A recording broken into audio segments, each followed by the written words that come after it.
we're gonna attempt to do a quick little video.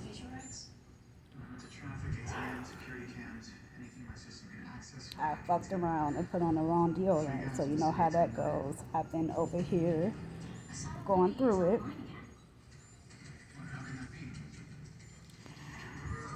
Contact dermatitis.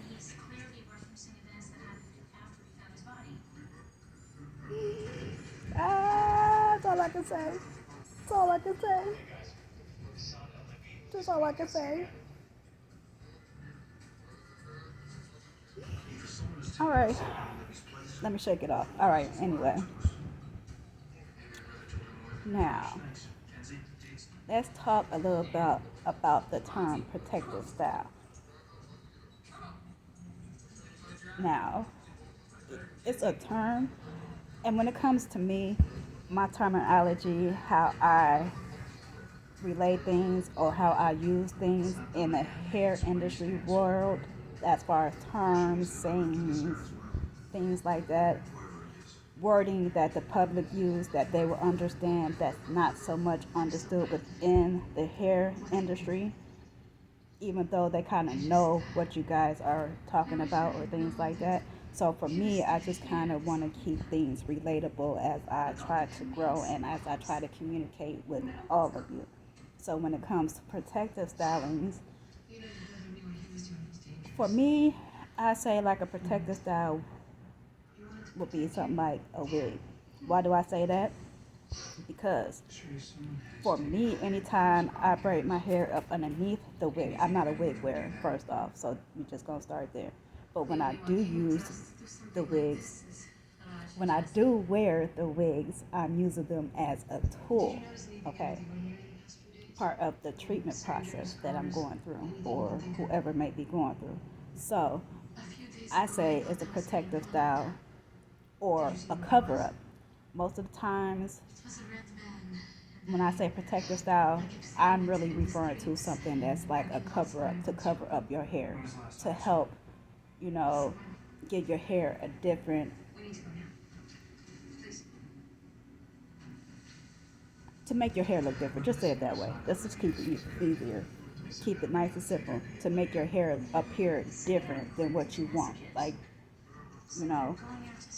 So, things like the wigs. Braids, I don't really necessarily consider those as protective styles, although they will protect your ends to a certain extent.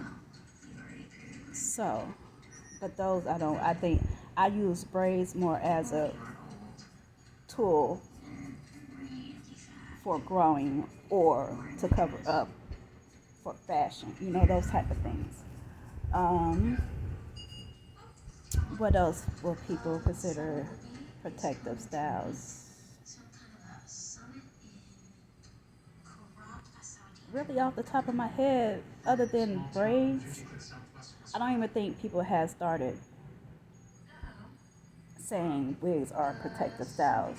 But for me, as I mentioned, anytime I say protective style, I'm basically saying a cover up of your natural hair to make it appear a little different, like a different style, or a part of the treatment process, depending on the condition of your hair and scalp. There's some things that you might need to be addressing. So that's just my little take on it. Yes, I got my little shower cap on. We're not gonna go into that right now, just because you know that's not what it was that I just wanted to touch bases on as much as the protective stylings. Do I fully feel like protective styles are a thing? No. But the general population has taken on that term. So with me wanting to connect with y'all, communicate with y'all, and to be on the same level playing with y'all, will use some of the terms that you guys use. Now, y'all terminology and how I utilize them will be slightly different. A lot of the things that I use as far as hair is concerned, I utilize them as tools. Ultimately, my ending goal is just to have you help you have healthy hair regardless of what hairstyle you choose to wear, or if you just choose to wear your natural hair out, period.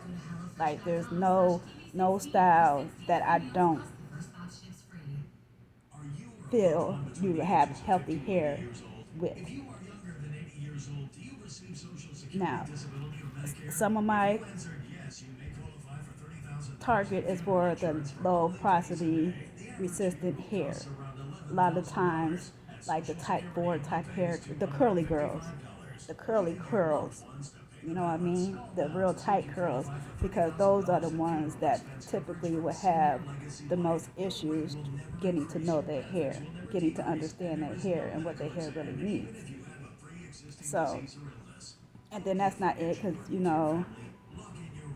because it's a lot that go into it. But the basic thing for me is not styling. It's not hairstyling. It is not.